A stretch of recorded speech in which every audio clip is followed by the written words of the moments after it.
অনুষ্ঠানে হাজির প্রশান্ত ভট্টাচার্য বাস্তু নিয়ে এবং জন্ম তারিখ নিয়ে অনুষ্ঠানে। আজকের অনুষ্ঠান আপনারা দেখছেন সরাসরি। যদি মনে করেন কারোর ব্যক্তিগত জন্মছক নিয়ে কিছু আলোচনা করার প্রয়োজন, ফোন করতে পারেন। কেউ যদি মনে করেন তার বাস্তুগত কোনো আলোচনা করার প্রয়োজন, ফোন করতে পারেন। কিন্তু প্রত্যেক দিনের মতন আমরা একটাই অনুরোধ থাকবে আপনাদের কাছে, যদি বাস্তুগত কোনো আলোচনা করতে চান তাহলে তার জন্য কিন্তু আপনার যে বাস্তুর বিষয় আলোচনা করবেন তার একটা প্ল্যান, স্কেচ নিদিন পক্ষে হাতে এঁকে একটা ড্র করে নিয়ে আমার সঙ্গে আলোচনা করতে বসলে দুজনেরই সুবিধে, বুঝতে এবং বোঝাতে। যাই হোক, গত কয়েকদিনের অনুষ্ঠান আপনারা যেটা দেখছিলেন তাতে আপনারা দেখতে পাচ্ছিলেন আলোচনা হচ্ছিল মূলত বাস্তু ওরিয়েন্টেড এবং জন্ম তারিখের এডুকেশন, ক্যারিয়ার ইত্যাদি বিষয় নিয়ে। আজকেও সেরকম একটি অনুষ্ঠান দেখবেন। তবে তার আগে আমি বাস্তুগত দু একটি কথা বলে অনুষ্ঠানটা শুরু করতে চাই। যারা আমার পুরনো দর্শক শ্রোতা বন্ধু রয়েছেন তারা জানেন আমরা এখন যে সময়টার দিকে এগিয়ে চলেছি সেটা সারা বছরই কিন্তু আমরা বাস্তুগত সমস্যা থেকে মুক্তি পাবার জন্য কিছু ব্যবস্থাপনা নিতে পারি সারা বছর ব্যাপী ৩৬৫ দিন। কিন্তু যারা আমার পুরনো দর্শক শ্রোতা বন্ধু রয়েছেন, বিগত প্রায় ২৪ বছর ২৫ বছর ধরে টিভির প্রোগ্রাম দেখছেন, তারা জানেন যে আগামী যে কয়েকটা শুভ তিথি আমরা পাচ্ছি সেগুলিকে বাস্তুগত দিক থেকে ব্যালেন্স করার জন্য আমরা আদর্শ বলে মনে করি। যেমন আমরা পাবো পুরো দেবীপক্ষ, যেমন আমরা পাবো কোজাগরী লক্ষ্মী পুজো, আমরা পাবো ধনত্রয়োদশী, যেটা মূলত সারা বছরের মধ্যে কেউ যদি আমায় কোশ্চেন করেন যে বাস্তুগত সমস্যাকে দূর করবার জন্যে আমরা যদি একটা বেস্ট ডে সিলেক্ট করতে চাই তাহলে সেটা কোন দিন, আমি তবে আমার অ্যাডভাইস থাকবে সেটা ধনত্রয়োদশীর দিন। আবারও বলছি, ৩৬৫ দিন আমরা কিন্তু কাজে লাগাতে পারি বাস্তু ত্রুটি দূর করার জন্য। ঠিক যেমন ভালো করে খেয়াল করে দেখবেন, আমরা তো সারা বছর ব্যাপী পুজো করি, ৩৩ কোটি দেবী দেবতা নিয়ে আমাদের চলতে হয়, আমরা পুজো পাঠ করি। তার মধ্যেও কিন্তু কিছু ভালো শুভ তিথির খোঁজ আমরা রাখি। অমৃত যোগ বলি, মায়নরক্ষণ বলি তো। যেমন আমরা অপেক্ষা করে থাকি অষ্টমীর দুর্গাপুজোর মা দুর্গার অঞ্জলির জন্য। ওই যে সময়টা আমরা বহু মানুষ আছি যারা কাজে কর্মে ব্যস্ত, বাড়ির দিদি, মাসিমা, কাকিমা, জেঠিমারা, বৌদিরা হয়তো প্রতিদিনই পুজো করেন, কেউ কেউ শুধু বৃহস্পতিবার লক্ষ্মী পুজো করেন। তারপরও কিন্তু আমরা একটা দিনের জন্য ওয়েট করি, সবাই কিন্তু অঞ্জলি প্রতিদিন দিই না, কিন্তু অপেক্ষা করি ওই অষ্টমীর ওই মাহেন্দ্রক্ষণের অঞ্জলির সময় কোনটা।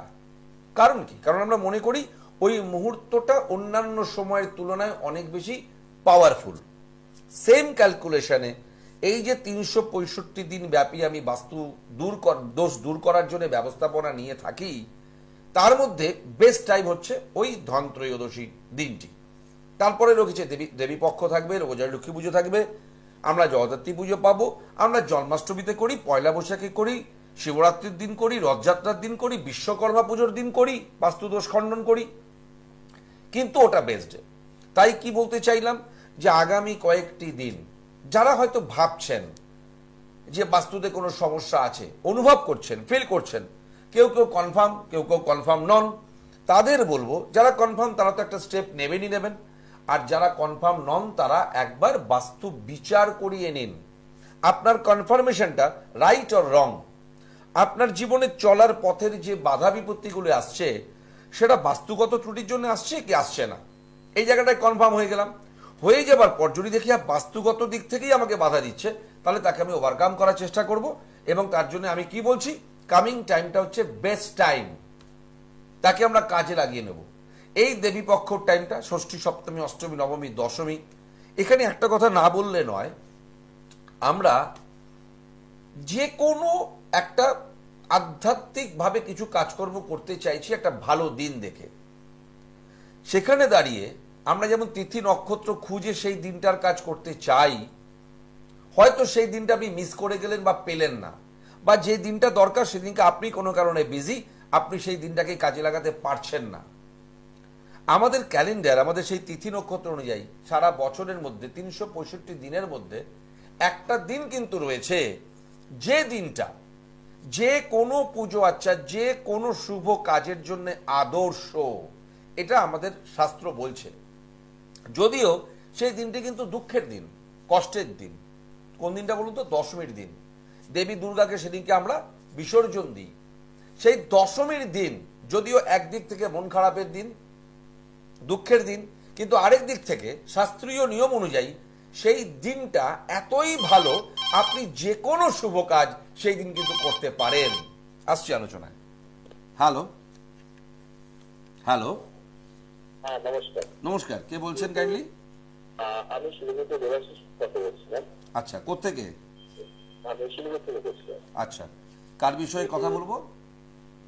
হ্যাঁ, আমি আমার সম্পর্কে একটু জানতে চাচ্ছিলাম। আপনার বিষয়ে? আমার বিষয়ে জানতে চাচ্ছিলাম। আপনার ডেট অফ বার্থটা কাইন্ডলি? ডেট অফ বার্থ হলো জানুয়ারি মাসের 3 তারিখ 1995, সময় রাত্রি 9টা 15। এক মিনিট, একটু আস্তে আস্তে। 3 জানুয়ারি 95। জানুয়ারি 3 তারিখ 1995। হ্যাঁ, 1995। এটা টাইমটা? সময় হলো রাত্রে 9টা 9টা 15 রাত্রি। জন্মস্থান কি শিলিগুড়ি? রাত্রি 9টা 15। হ্যাঁ, জন্মস্থান কি শিলিগুড়ি? জন্মস্থান শিলিগুড়ি। ওকে, একটু ধরুন।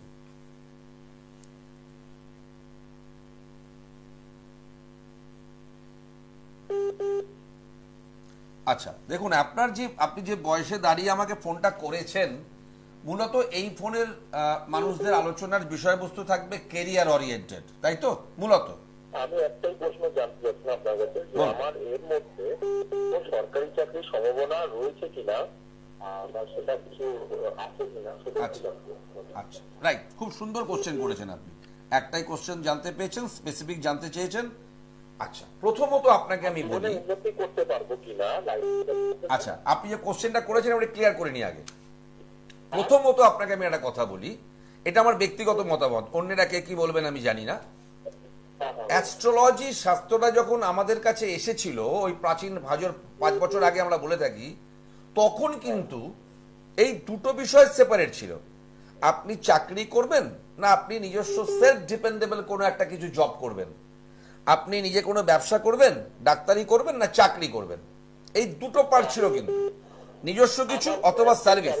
আমি একটু বলে নিই, আপনি নিজে কিছু ব্যবসা বাণিজ্য করবেন না চাকরির দিকে যাবেন। এই যে চাকরির দিকে, তখন কিন্তু অ্যাস্ট্রোলজিক্যাল এই সেকশনটা ছিল না যে চাকরিটা সরকারি হবে না বেসরকারি হবে। খুব ভালো করে কথাটা বুঝে নিন, এটা আমার ব্যক্তিগত মত, কে কি বলবেন আমি জানি না। সুতরাং প্রথম হলো যে এই জায়গাটাতে কিন্তু অ্যাস্ট্রোলজিতে ক্লিয়ার নেই। যারা যা কিছু বলেন দায়িত্ব নিয়ে বলছি, ওটা একটা আইডিয়া করে বলেন। অ্যাস্ট্রোলজিতে সরকারি বেসরকারি বলে কিছু হয় না। ইয়া সার্ভিস ইয়া বিজনেস, পার্সোনাল কিছু করা, এটা হলো আমার প্রথম একটা আনসার আপনার কোশ্চেনের উপরে। এইবার আমি আসছি একটা আইডিয়ার জায়গা দাঁড়িয়ে, যদি আমি ওটাই খুঁজি সার্ভিস অর বিজনেস, আপনার জন্য কিন্তু সার্ভিসটাই বেটার, এটা ঘটনা। কিন্তু সরকারি না বেসরকারি এটা আমি আপনাকে বলবো না, তার কারণ অ্যাস্ট্রোলজি আমাকে সেই পারমিশন দেয়নি। এটা বুঝে নিন, আপনি চাকরি করবেন, চাকরি পাবেন, দুটোর মধ্যে কম্পেয়ার করলে আপনার জন্য চাকরি গুড, এটা আমি বলে দিলাম। কিন্তু সরকারি না বেসরকারি বলা মুশকিল। এবারে আমি আসছি আমার অ্যাস্ট্রোলজিক্যাল পার্টে দাঁড়িয়ে একটা আপনাকে এক্সট্রা অ্যাডভাইস আমি দিয়ে দিচ্ছি। সেটা হচ্ছে, একটু ভালো করে খেয়াল করে দেখবেন, আমরা প্রত্যেকটা মানুষ যে জন্ম কুণ্ডলী নিয়ে জন্মাই, এটা তো ভ্যারিয়েবল নয়, দিস ওয়ান ফিক্স। আপনার রাশি, আপনার লগ্ন, নক্ষত্র, তার যে ক্রিয়া বিক্রিয়া, দ্যাট ওয়ান ফিক্স। সেখানে দাঁড়িয়ে একটা জিনিস আপনি মাথায় রেখে দিন, এটা আজকে আমি আপনাকে বলে দিলাম, জানি না আর কারোর সঙ্গে আলোচনা করেছেন কিনা, কেউ বলেছে কিনা। চাকরি বলুন বা ব্যবসা বলুন, ওটা পেতে গেলে একটা ম্যান টু ম্যান কন্ট্যাক্ট হয়। আপনি যখন একটা রিটেন পরীক্ষা দিচ্ছেন, তখন কিন্তু সেখানে আপনি একা বসে খাতা কলমে কিছু লিখলেন, লিখে জমা করলেন, কেউ দেখে আপনার মার্কশিট আপনাকে দিয়ে দিল। কিন্তু এর পরের স্টেপ, যখন আপনি ভাইভা বা ইন্টারভিউতে যাচ্ছেন, তখন সেখানে face to face public contact হবে। এই কন্ট্যাক্টের জায়গায় আপনার ডেট অফ বার্থ বলছে 85% আপনি মাইনাসে রয়েছেন। বুঝতে পারলাম? 85% মানে যেখানেই কোনো মানুষের দ্বারা আপনি ডেভেলপমেন্টের স্টেপে গিয়ে পৌঁছচ্ছেন, সেখানে কিন্তু আপনি ডিসঅ্যাপয়েন্টেড হবেন। আপনার যে প্রেজেন্ট, ধরুন আমার মাইন্ড বলছে you are the best for this, এটার জন্য আপনি ভালো, আপনাকে নেওয়া উচিত, বাট আপনাকে নেব না, অন্য কাউকে নেব, এটা আপনার ব্যাড লাক। এটা আজকে আমি আপনাকে বললাম, আপনি নোট করে রাখুন, কারণ আপনার ডেট অফ বার্থের মধ্যে এটা প্রবলভাবে রয়েছে। আপনি 11th আওয়ারে গিয়ে মাইনাস হয়ে যাবেন। আপনি ধরুন চাকরি পেয়েছেন, সবাই কাজ করছে, আপনি দারুণ রেসপন্স করছেন, কিন্তু অ্যাপ্রিসিয়েশন পাবেন না, পাবে অন্য লোক। আপনি লোকের জন্য জান প্রাণ দিয়ে করবেন, তাকে জীবন দেবেন, তবু কিন্তু আপনার অ্যাপ্রিসিয়েশন হবে না দাদা। এটা আপনার ব্যাড লাক। এবার আমার অ্যাডভাইস হবে, আগেই বলেছি আপনার জন্য বিজনেস নয় চাকরি করতে হবে। আমার অ্যাডভাইস হবে এই যে গন্ডগোলের জায়গাটা, এটাকে কিন্তু আপনাকে অ্যাস্ট্রোলজিক্যালি ঠিক করে নিতে হবে। আপনি আমাকে প্রথম যে কোশ্চেনটা করেছেন সেটা পরের কোশ্চেনটা আগে করে ফেলেছেন, যে সরকারি চাকরি পাবেন কি পাবেন না। পাবার সম্ভাবনা থাকলেও এই মাইনাস সেক্টরটা আপনাকে কিন্তু বাধা দেবেই, দেবে বলছি না, দেবেই। আমার অ্যাডভাইস হবে, যদি আপনি এতটাই ইন্টারেস্টেড হন সরকারি চাকরি বা বেসরকারি চাকরি, যে কোনো চাকরির ক্ষেত্রে, ফার্স্ট অ্যান্ড ফরমোস্ট এই বাধাটাকে কাটাতেই হবে দাদা। নালে কিন্তু দেখবেন নাকের পাশ দিয়ে সব বেরিয়ে যাচ্ছে, রিচ করতে পারছেন না। একটা জিনিস একটু পরিষ্কার করছি আপনার কাছে, আমার সমস্ত কিছুই কমপ্লিট। তো এখন লাস্ট স্টেজ আমার অ্যাপ্রুভাল, গভর্নমেন্ট থেকে যে অ্যাপ্রুভালটা দেয় সেটা একটু টাইম লাগছে, টাইম লাগছে। এইখানটাতেই টেনশন, যেখানেই আপনি, আমি কি আগেই বললাম, আপনি ধরুন 100 জন, 1000 জন, 1 লাখ জন রিটেন পরীক্ষা দিয়েছে, আপনি অ্যাচিভ করে যাবেন। লাস্ট মোমেন্টে যখন ফাইনালাইজড, একজন কারোর ওপর ডিপেন্ড করছে আপনার ইয়েস নোটা, ওখানে গিয়ে দেখবেন একটু যেন ঠিক ট্র্যাকটা থাকছে না, ঠিক এই জায়গাটা একটু ডিস্টারবেন্সের আছে। কিন্তু এটাকে আপনাকে আমার অ্যাডভাইস হবে, ওয়েট অ্যান্ড সি। আপনি যদি দেখেন যে না এটা ঠিক আমার ট্র্যাকে যাচ্ছে না, হয়ে যাওয়া উচিত ছিল, ওয়ারাজ হলো না, আমার অ্যাডভাইস হবে আর দেরি করবেন না, কিন্তু তখনই ওই জায়গাটাকে মেরামত করে নিয়ে এগোন। না হলে কিন্তু আজকে 95, এরপর তো বয়সটা আস্তে আস্তে বাড়বে, তাই না? এখন আপনি 29-এ আছেন, এরপর তো বয়সটা 32, 33, 35, 40 আপসেট হয়ে যাবেন। সুতরাং আমার অ্যাডভাইস হবে দেখুন কি হয়, না হলে আমার অ্যাডভাইস হবে জায়গাটাকে মেরামত কাইন্ডলি করে নেবেন। কেমন দাদা? ভালো থাকুন। আমি একটা কথা জানতে চাচ্ছিলাম, আপনাকে ওই জায়গাটা ঠিক করতে হবে দাদা, আমি এখানে ডিটেলে বলতে পারছি না। আপনি এভরিওয়্যার, আপনি আপনার তো 29 বছর বয়স হচ্ছে, আপনি একটু আমি প্রচন্ড যেটা বলে আমার এক কথা দিতে পছন্দ করেছি। আমার একটাই ছিল যে সরকারি চাকরি, আমার পুলিশের চাকরি, আমি একটাই ডিটারমেন্ট ছোটবেলা থেকে পুলিশের চাকরি করবো। কিন্তু দেখুন, আপনার কোয়ালিফিকেশনে কোনো আপত্তি নেই, আমি কিন্তু সেখানে কোনো আলোচনা করিনি। আমি যা কিছু আলোচনা করছি ডিউটি ওর লাক। আপনার দিক থেকে, আপনার ভাগ্য, আপনার কর্মের দিক থেকে কোনো ঘাটতি নেই। আপনি এখনো পর্যন্ত যে কিছু একটা অ্যাচিভ করতে পারলেন না ডিউ টু ওই পোর্শনটা, ওটা ঠিক করতে হবে দাদা। আমি বারবার বলছি, আপনি এটা ফিউচারও ফিল করবেন, আপনার সাংসারিক জীবনেও ফিল করবেন, আপনি লোকের কাছ থেকে অ্যাপ্রিসিয়েশনটা পাবেন না। এটা জানি না আপনি ফিল করেন কিনা, আপনি প্রশংসাটা পান না, আপনার যে পারফেক্ট ভ্যালুটা আপনি অ্যাচিভ করতে পারেন না, এটা করতে হবে আপনাকে, সেই জায়গাটা মেরামত করতেই হবে আপনাকে। এবং এটা কিন্তু রিফ্লেক্ট করছে, হ্যাঁ না, এবং এটা আপনি, এবং এটার রিফ্লেকশনটা আপনার লাইফের প্রত্যেকটা পকেটে ফিল করবেন আপনি, প্রত্যেকটা সেক্টরে। ওকে দাদা, পারলে যোগাযোগ করবেন, ওয়েট করুন। যদি মনে করেন সাকসেস হচ্ছে না, আমার ফোন নাম্বারে ফোন করবেন, অনলাইনে আলোচনা করে আমরা মেরামত করে নেবো। কেমন? ভালো থাকুন। যাই হোক, অনেক কিছু পার্সোনাল কথা এভাবে ওপেন এয়ারে বলা যায় না, অনেক কিছু বলা যেত ডেট অফ বার্থটা নিয়ে, সেগুলো আমি এখানে এভাবে পার্সোনাল ম্যাটারগুলোকে ওপেন করবো না। কিন্তু এটা খুব দুর্ভাগ্যজনক একটা জায়গা, যেটা খুব একটা ভালো নয়, আমার অ্যাডভাইস। এবারে আমি আমাদের আলোচনায় আসি। আমি কি বলছিলাম, দশমীর দিনটা কিন্তু খুব ভালো।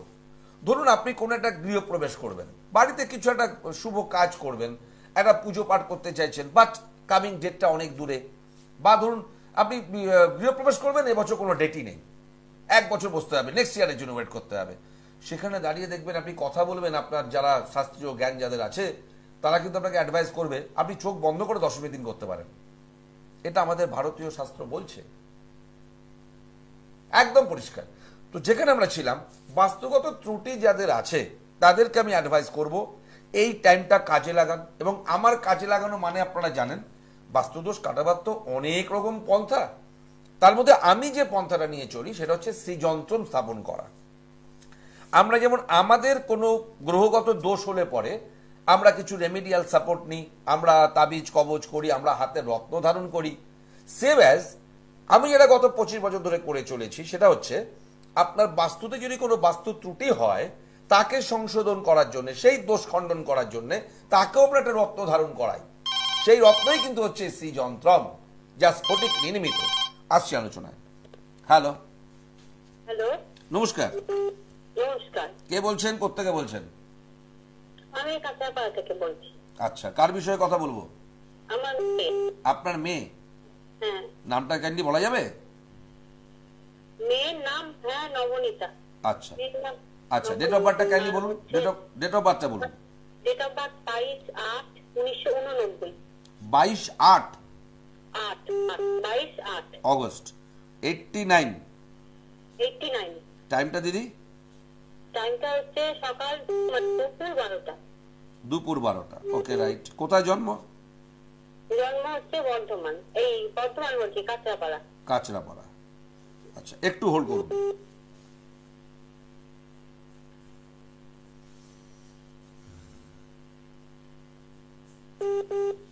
আচ্ছা, আমি আপনাকে, আপনি যে কারণে ফোন করেছেন এটা আমাকে পরে বলুন, তার আগে আমি একটু বলে দিই আপনাকে। এই ডেট অফ বার্থটা না, মানে আপনি একদম পরিষ্কার করে বলছি, আমি আপনাকে চিনি না, জীবনে দেখিনি, আপনি আমার কাছে কোনদিন এসছে বলেও মনে পড়ছে না আমার। একটাই কথা বলবো, আপনি যে কদিন বেঁচে থাকবেন, এক, আপনার মেয়ের সঙ্গে আনুষঙ্গিক যারা তার সঙ্গে রিলেটেড থাকবেন তারা প্রত্যেকে ওরিড থাকবেন, চিন্তিত থাকবেন। একটাই কথা। এবার চিন্তার কারণ কি আমি বলিনি, পরে আপনি বলবেন কাইন্ডলি। চিন্তার কারণ কি? বিভিন্ন কারণ। আজকে পড়াশুনো, কালকে কর্মজীবন, পরশু বৈবাহিক জীবন, তারপরে শরীর স্বাস্থ্য, তারপরে মান সম্মান, জীবনের প্রত্যেকটা দিক যেগুলো আমরা পেতে চাই ভালোভাবে, তার প্রত্যেকটা দিক নিয়ে চিন্তিত থাকতে হবে। কি চিন্তা? এই মেয়েটির যা কোয়ালিটি অ্যান্ড কোয়ালিফিকেশন তাতে তার ভালো পাওয়া উচিত, কিন্তু ভালো পাবে না, এই চিন্তা। কি বললাম, বোঝা গেল? ধরুন আমি শেষ করিনি কাইন্ডলি প্লিজ, আপনি সব বলবেন, কারণ আপনার মেয়ের সম্বন্ধে আপনার থেকে ভালো পৃথিবীতে কেউ জানে না। আমি তবু একটা চেষ্টা করছি। লেখাপড়া, নাচ গান, ছবি আঁকা, যে কোনো ভালো গুণ তার প্রচুর। এবার এই ভালো গুণ থাকলে আমরা কি আশা করব? সে ভালো কিছু বেনিফিট জীবনে পাবে। চিন্তাটা এখানেই, ও পাবে না। না লেখাপড়ার রেসপন্স প্রপার পেল, না কর্মজীবন, না সাংসারিক জীবন, না শরীর স্বাস্থ্য, না মান সম্মান। এইবার আপনি আপনার বক্তব্যটা বলুন। হ্যাঁ, ও একটা চাকরি করছে, কিন্তু সেই চাকরিতে মানে সরকারি করছে, কিন্তু মাইনেটা বাড়ছে না। কি আসছে না? মাইনে বেতন। আমি কি বললাম? চিন্তায় থাকবেন। ওর কোয়ালিটি অনুযায়ী যে রেসপন্স ওর পাওয়া উচিত ওকে পেতে দেবে না। কেন, কি জন্যে, বিশাল বড় ব্যাপার। আমি এখানে ডিটেলে যেতে পারবো না। পার্সোনাল নাম্বারে ফোন করবেন, আলোচনা করব। এবং এই প্রবলেমটা সরি টু সে অনেক ছোটবেলায় স্কুল লাইফে রেকটিফাই করে দেওয়া উচিত ছিল, যা আমি মনে করি আপনি করেননি। যে কারণে আপনি দেখুন, ও যে রেজাল্ট করেছে স্কুল লাইফে তার থেকে বেটার করার যোগ্যতা ছিল। হয়তো কোথাও না কোথাও মন খারাপ রেজাল্ট হয়েছে, তার জন্য আপনার মেয়েকে দায়ী করতে পারবেন না যে ফাঁকি দিয়েছে, দুষ্টুমি করেছে। না, ওর দিক থেকে সব করেছে, তারপরও কম পেয়েছে। রাইট? কর্মজীবনে তাই। বিয়ে হয়েছে মেয়ের? হ্যাঁ, বিয়ে হয়েছে। সাংসারিক জীবনে কি 100% স্যাটিসফাই? আমি জীবনের প্রত্যেকটা সেক্টর বলেছি আপনাকে, আমি কোনো সেক্টর বাদ দিইনি। যার জন্য আপনি যে কদিন বাঁচবেন দিদি চিন্তিত থাকবেন ওকে নিয়ে। যদি বুঝতেন ওর কোনো কোয়ালিটি নেই, পাওয়ার যোগ্যতা নেই, আমরা মেনে নিতাম যে ও তো এরকমই নাই পেতে পারে, কিন্তু গল্পটা তা নয়। ওর পাওয়ার যোগ্যতা প্রচুর, ভাইরাস পাচ্ছে না, তাই দুঃখটা এখানে। আমার অ্যাডভাইস হবে দিদি, যদি বিলিভ করেন, বিশ্বাস করেন যে প্রশান্ত দার উপর যদি ভরসা থাকে, ডেট অফ বার্থটা নিয়ে আমার সঙ্গে আলোচনা করুন, একে রেকটিফাই করুন, লাইফটা জলের মতন তরল হয়ে যাবে, সুন্দর স্মুথ গড়গড়িয়ে চলবে। নালে কিন্তু চলবে না। এবং মুশকিলটা কি হবে, আপনার মেয়ের যখন বয়সটা 55-60 যাবে না, তখন ও কিন্তু খুব আপসেট হবে, আমার এত কোয়ালিটি ছিল কিন্তু জীবনে পেলামটা কি। বুঝতে পেরেছেন? এই গ্রাফটা ডিস্টার্ব করবে আপনার মেয়েকে, মেন্টালি মরালি ভেঙে যাবে, খুব মানে মানসিকভাবে দুঃখ পাবে। এগুলোর থেকে যদি বের করে আনতে চান, রেমেডি দিয়ে ঠিকঠাক করতে হবে এটাকে, যেটা উচিত ছিল অনেক আগে করা হয়নি। আমার রিকোয়েস্ট অ্যাজ এ মাদার, আপনি এই স্টেপটা নিয়ে নেবেন, কেমন? আমাকে হলে আমার কাছে, যার কাছে হোক, এটাকে ঠিক করুন, নালে কিন্তু দুঃখ থাকবেই, কোনোদিন এই দুঃখ মিটবে না। ঠিক আছে, ঠিক আছে। ওকে, ভালো থাকুন। যাই হোক, আপনাদের ভালোবাসায় আশীর্বাদে প্রশান্ত ভট্টাচার্য বেশিক্ষণ লাগে না, ছোট্ট করে দেখি, ছোট্ট করে বলে দিই, এবং আজ অব্দি টাচুট কেউ বলতে পারেনি যে প্রশান্তটা ভুল বলেছে, এটা হয় না, কিন্তু সময়টা লাগবে। যারা মনে করছেন যোগাযোগ করবেন, কারণ ব্যক্তিগত বিষয় নিয়ে, ছেলে মেয়ের লেখাপড়া, যেমন আজকে উনি যে প্রবলেমটা ফেস করছেন, এটা যদি আমরা স্কুল লাইফে করে দিতাম না, আজকে জীবনটা অন্যরকম হতো। হবে না, হতে পারে না। ডেট অফ বার্থের মধ্যে এই জাতীয় কিছু কিছু ক্রিটিক্যাল ডিস্টারবেন্স রয়ে গেছে, এগুলোকে ঠিক করতে হবে। এবং এগুলো জন্মগত প্রবলেম, তো জন্মগত প্রবলেম, এটা তো পরে হয়নি। যাদের দেখবেন জন্মগত কিছু ত্রুটি নিয়ে ফিজিক্যালি জন্মায়, সেটা সারা জীবন চলে। পরে আমার হাত ভেঙে গেছে, রিপেয়ার হয়ে গেল। জন্মগত হাতটা যদি ছোট হয়, সারা জীবন তাই থাকবে। সরি, সেখানে দাঁড়িয়ে বলি, যদি কেউ মনে করেন ছেলে মেয়ের লেখাপড়া, কর্মজীবন, কারোর ব্যবসা, কারোর বৈবাহিক জীবন নিয়ে কিছু দুশ্চিন্তা চলছে, স্মুথ লাইফ চলছে না, যোগাযোগ করুন। আমি দুটো পন্থা নিয়ে চলবো। একটা হচ্ছে সেই জাতক বা জাতিকার জন্ম তারিখ কি বলছে, সেখানে কোনো ডিস্টারবেন্স আছে কিনা তাকে রেমেডি দিয়ে ব্যালেন্স করে দেওয়া। আরেকটা হচ্ছে বাস্তু। আমার ব্যক্তিগত অভিজ্ঞতা বলছে, এবং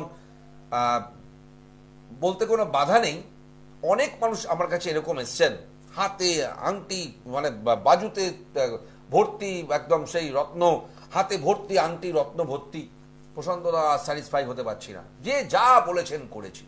আমি সব চেক টেক করে, না জিনিসগুলো তো ঠিকঠাকই আছে, কোনো খারাপ কিছু নয়, এগুলো তাই প্রয়োজন দিয়েছে, তারপরও কেন আসছে না? আমি জিজ্ঞেস করলাম, আচ্ছা আপনারা কি আপনাদের বাস্তুটা কোনো দেখিয়েছেন? না প্রশান্তদা, ওটা তো হয়নি। দেখলাম একটা ছোট্ট গড়বড় ওখানে হয়ে রয়েছে।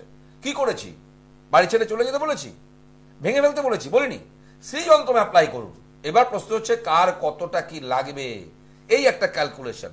এই ক্যালকুলেশন করতে গেলে বাস্তুটা বিচার করতে হবে, বাস্তুদোষটা জানতে হবে, দেখতে হবে। সেটা দেখলাম, দেখে অ্যাডভাইস করলাম আপনি বাড়িতে এই শ্রীযন্ত্রমটা শুভ দিন দেখে স্থাপন করুন, মন্ত্র উচ্চারণ করে তাকে জাগৃত করুন, দেখুন এরপর কি হয়। আমি মিরাকেলে যাব না, মিরাকেল উদাহরণ অজস্র, আমি যাব না। আমি স্ট্যান্ডার্ড নর্মাল রেসপন্স যারা পেয়েছেন তাদের জীবন দারুণ হয়ে রয়েছে। এবং মজাটা কি, ধরুন কোনো জাতক বা জাতিকা এলেন, তার পড়াশোনা যে তাকে পান্না দিয়েছি, ওই পান্না কিন্তু বাবার কাজ করেনি, মায়ের কাজ করেনি, বোনের কাজ করেনি, শুধু তার। বাট এই যে শ্রীযন্ত্র, তা কিন্তু একটি শ্রীযন্ত্র এক হাঁড়িতে রান্না করে পরিবারের যে কজন মেম্বার আমরা খাওয়া দাওয়া করছি তাদের প্রত্যেকের জন্য অ্যাপ্লিকেবল।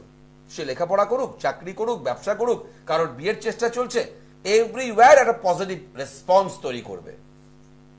পরিষ্কার কথা। যারা প্রয়োজন মনে করছেন যোগাযোগ করবেন। শিয়ালদায় রাজাবাজার সায়েন্স কলেজের পাশে আমার ব্যক্তিগত চেম্বার, প্রতিদিন পাবেন, কোনো ছুটি নেই, 7 ডেজ। বাস্তু বিচার করার জন্য ভিজিট করাতে পারেন, বাড়ির প্ল্যান নিয়ে আসতে পারেন। যারা দূরে থাকেন অনলাইনেও যোগাযোগ করতে পারেন। হোয়াটসঅ্যাপে প্ল্যানটা বাড়ালেন। কোভিডের পর থেকে হোয়াটসঅ্যাপটাই বড্ড, মানে অনলাইনটাই বেশি বেড়েছে এখন। চেম্বারেও যারা আসেন আগের মতন ওই 20খানা সিট ভর্তি করে গ্যাদারিং করে হয় না, প্রত্যেককে সেপারেট সেপারেট টাইম দেওয়া হয়। আপনি চলে গেলে আরেকজন, উনি চলে গেলে আরেকজন, খুব সিস্টেমেটিক। যারা যেভাবে চাইবেন করে দেওয়া যাবে। কিন্তু একটাই রিকোয়েস্ট, আমি প্রত্যেকটা অনুষ্ঠানে বলি, প্রবলেমকে ক্যারি করবেন না, চেষ্টা করতে দিন না। হতে পারে প্রশান্তকে 100% সবাইকে ঠিক করে দেবে তাই ভগবান, কখনো নয়। হতে তো পারে আপনারটা ঠিক হয়ে গেল, শুধু শুধু ক্যারি করেছেন 10 বছর ধরে, প্রবলেমটা ঠিক হয়ে গেল। ফেলিওর হতেই পারি, মানুষ সব কাজে সাকসেস হবে তার কোনো গ্যারেন্টি নেই। সব ডাক্তার সব রোগী সুস্থ করতে পারেন না, সব লয়ার সবাইকে কোর্টে জিতিয়ে আনতে পারেন না, এটা প্র্যাকটিক্যাল কথা, নর্মাল কথা। চেষ্টা করতে দোষটা কোথায়? আমি 99% তো সাকসেস, সেটাই বা কম কি? যাই হোক, যারা প্রয়োজন মনে করেন স্টেপটা নেবেন, আর এই সামনের শুভ দিনগুলোকে কাজে লাগাবেন। অনুষ্ঠান সকাল বিকেল রাত্রির হয়, যত আমাদের ভালো দিনগুলো আসবে হয়তো 2-1টা অনুষ্ঠান আরো বাড়বে। কিন্তু আমার একটাই রিকোয়েস্ট, শুভ দিনকে কাজে লাগাবেন, এতে করে ভালো থাকতে পারবেন। আজকের মতো বিদায় নিই, সবাই খুব ভালো থাকুন, নমস্কার।